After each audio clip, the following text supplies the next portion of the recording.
The Texas Rancher versus the Nazis by Larry B. Litton Jr. There were a few days back in 1945 when a handful of actual German Nazis were on the loose just outside of Hearne, Texas. And I was there on that autumn day when the U.S. Army came begging my boss for help in catching them. My name is Johnny Boy Callahan, and I was the foreman at the Tobias Perry Ranch just outside of Hearne. Perry had about 4,000 acres, and we ran a few hundred head of cattle back in those days, but his real passion was breeding and selling rodeo bulls. We specialized in breeding plumbers. They were half Longhorn, half Brahman breeds, and we were among the first in the state to breed these monsters. Let me tell you, these were the meanest bulls you ever saw. 1,800 pounds of muscle, fury, and bad attitude. Even as youngsters, not even a year old, they'd come at you with their head down and stomping their feet, just madder than hell at having to share the world with you. They were kind of like Nazis, come to think of it. Perry and I were out in the back pasture inspecting some of the yearlings, and we were trying to decide which ones to keep and which ones to sell when Frankie Stevens rode up all excited about something or another. "Sorry to bother you, boss," Frankie said, out of breath. He's one of the youngest hands on the ranch, and he's not very bright. Maybe one notch to the north of mental retardation. But he was a big, strong kid, 16 years old, and Perry hired him because he felt sorry for the boy.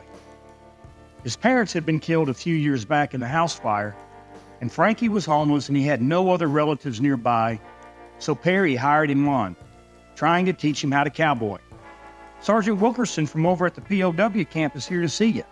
Perry was kneeling, inspecting a leg wound on one of the calves. He stood up. He took off his black cowboy hat to wipe his brow. "Well, what does he want?" Perry asked. Frankie's face was a blank, and his brows crinkled together, and you could see his mind spinning slowly behind his eyes. It was an amazing thing to watch. "I don't know," he said. "Did you ask him?" Frankie shook his head. "Right back up there and ask him what he wants," Perry said. "Then come back here and tell me." Frankie shifted a little nervously on his horse. "What else is on your mind, Frankie?" Perry asked, as patient as ever. "Well, won't that make him mad, having to wait and all? I don't like that man. He's always saying mean things to me." Perry chuckled. "I've worked for a lot of ranchers, and most of them were tyrants with a serpent's tongue. But Perry was an exception. He was blessed with a calm, gentle disposition, but you knew not to cross him. He was one of those men my daddy always taught me to be wary of. He'd always say, it's the calm, quiet men that you got to watch out for. The loud ones are harmless. He is mean," Perry said, "but I tell you what, if he gets angry, you look him right in the eye and you tell him Mr. Perry frankly doesn't give a shit. And if he says something mean to you directly, I want you to look him right in the eye again and ask him if he'd like to have his ass whooped. Got it?" Frankie nodded sheepishly, but he grinned. "Men like Wilkerson back down when you stand up to him," Perry said. "I'm trying to teach you how to stand up to these bullies. You're a big boy. If he wants to tangle, you just punch him in the mouth a couple times. There's going to be men like him you have to deal with your whole life. You might as well get started today. Understand?" Frankie nodded that he understood. "We're Christian men here," Perry said. "We don't start fights, but we do end them. Is that clear?" "Yes, sir," Frankie said, and then he turned his horse, and he goes galloping back towards the front gates of the ranch. Perry and I went back to inspecting the calves. "I'd love to see Wilkerson's reaction when Frankie threatens to whoop him," I said to Perry. "Well, that goes for both of us," Perry said.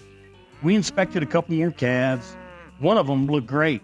His black coat is shiny and supple, and he was already feisty. The other one was undersized. His coat was dull, and he had droopy ears, and he walked with his head down like he was in a daze. That one needed to be culled. But before we could get to the next one, Frankie rides back up with a big old smile on his face. "Well?" Perry asked. "Sergeant says it's urgent. He needs to speak to you now," Frankie said. "Anything else?" Perry probed. "Yeah," Frankie said.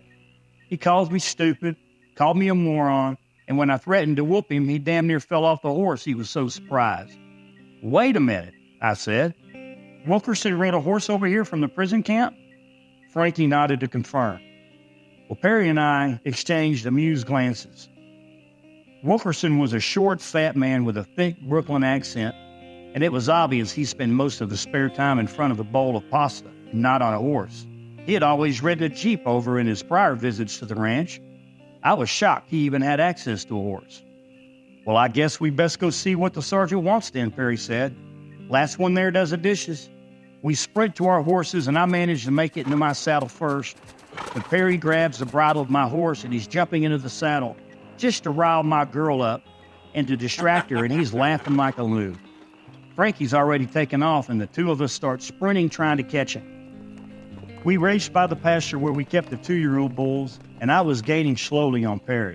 But a couple minutes later, we come through a vacant field where we're growing hay, and I could see about 6 ranch hands were out there with their sickles, slicing down the golden stalks, and they watched us ride by, and they looked at us like we were crazy.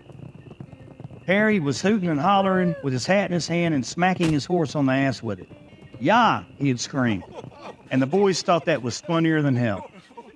Just a few minutes later, we come up into the big pasture where we had some of the new Angus heifers.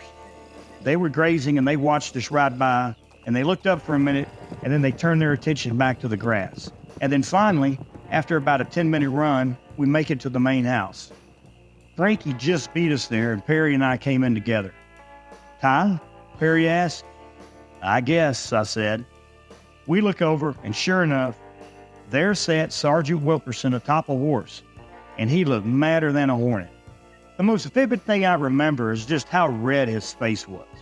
Wilkerson normally had a pasty white complexion, but the combination of the sun and his impatience conspired to make his skin shine like a red rose. His face was as round as the moon, and he wore a ridiculously deformed straw cowboy hat that was at least 2 sizes too small, and it was on backward. He looked almost exactly like the snowman we used to build when I was a kid back in Amarillo. We would always put a little straw hat on the head of that snowman when we finished. I had to struggle like hell to resist the urge to burst out laughing.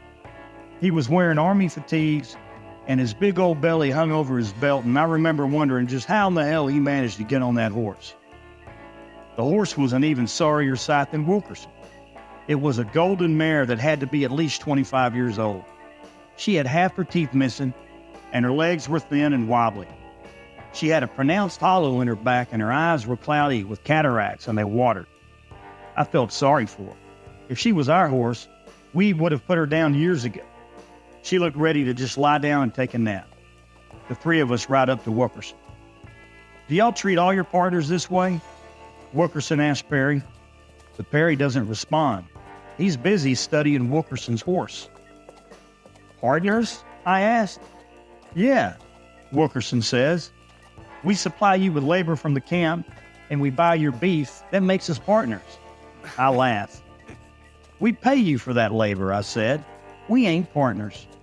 Wilkerson glared at me. Perry continued to intently study Wilkerson's horse. Wilkerson turns his attention back to Perry. "We got a problem over at the camp I need your help with," Wilkerson said. Perry doesn't respond. He rides slowly around Wilkerson's horse, looking her over as if he's doing some type of an appraisal. "Didn't you hear me?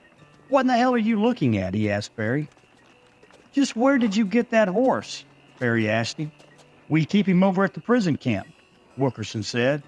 "Instead of riding over here in the Jeep, I thought I'd ride him over here. This is Texas, after all. I grew up around horses, you know." Wilkerson said this in his smug Brooklyn accent. "Well," Perry said, still looking at Wilkerson's horse, "seeing that you know so much about horses, you may want to know either his cock fell off or you've been duped. This here horse is a mare." "Always a smartass," Wilkerson said. Perry doesn't respond. He just keeps looking at the horse. "What is wrong with you, Tobias?" Wilkerson asked. "I just ain't ever seen a horse so old," Perry said. "I'm surprised she made it the 2 miles over here." "Why is it you Texans are always giving us a hard time?" Wilkerson asked. "You're getting a good deal with the cheap labor we provide from these prisoners. We paid you well for the beef. Maybe you should be a little bit more appreciative. While you're at it, maybe you can teach your boy over there some manners." He points over at Frankie, who just sits there grinning. "Maybe you want to fix your hat," Perry says, completely ignoring Wilkerson's points. You can just see that Wilkerson is seething as he clenches his fist. "You got it on backwards." Flustered, Wilkerson removes his hat and he turns it around. "Can we move on from my attire, please?" Wilkerson said. Perry allows a rueful little smile. "This is a serious matter that I need to discuss with you, in private." "Go on up to the house, Frankie," Perry said. "Great job today." Perry looks at Wilkerson when he said that, making sure that Wilkerson knew that Perry approved of whatever it was that Frankie had said. And Wilkerson frowns. "Johnny boy stays," Perry said. Wilkerson flushes even more red and he throws his hands up in frustration. "Fine, whatever you want." Perry can see that Wilkerson is miserable sitting up on that horse. He keeps shifting, obviously trying to relieve the pain in his ass. "Why don't you come down off that horse?" Perry asks. "You look miserable." Wilkerson gingerly steps out of the saddle and he nearly falls out a couple of times. He waddles slowly over to a little bench near his horse, and the three of us take a seat. "So what can I help you with?" Perry asked. "Well, we had a few prisoners escape. 4 of them, actually. We need your help trying to track them down." Perry shakes his head in disbelief. "Why do you need me? You fellows have helicopters, rangers. Hell, you have a whole squadron of boys who can go catch these guys." "You don't understand," Wilkerson said. "These are some pretty bad dudes. They're actual Nazis and they're well trained. They've already killed 3 of my men when they escaped. These guys are pros at making themselves invisible. You know this country better than anybody. We need your help to find them." Perry just sat there staring at Wilkerson. I could see he was the one getting angry now. "When y'all went about putting that camp in over there, I raised hell about it. And you assured me that these were regular army boys who wouldn't make trouble and only wanted to get back to Germany," Perry said. "When I told you we didn't want Nazis in our county, you assured me that there wouldn't be any. And then lo and behold, now you're telling me that we got Nazis on the loose and you need my boys to go get them?" "That about sums it up," Wilkerson said. Perry looked like he wanted to punch that fellow right in the middle of his fat, round face, but he kept his composure. Perry just sat like a statue for a few minutes. "If I help you find these Nazis," Perry said, "I want you guys to pay back all the labor costs I paid you over the last couple of years, and then all the future labor I get for free. That's my price." "You're being a little bit greedy, ain't you?" Wilkerson asked. "How about doing this for the love of your country?" Perry just stared at him, his face like a marbled stone. After a long pause, Wilkerson finally blinks. "Fine," he says. "We'll meet your price." "Good," Perry said, standing up. "We'll start in the morning. I have a feeling I already know where they're headed." "How would you know that?"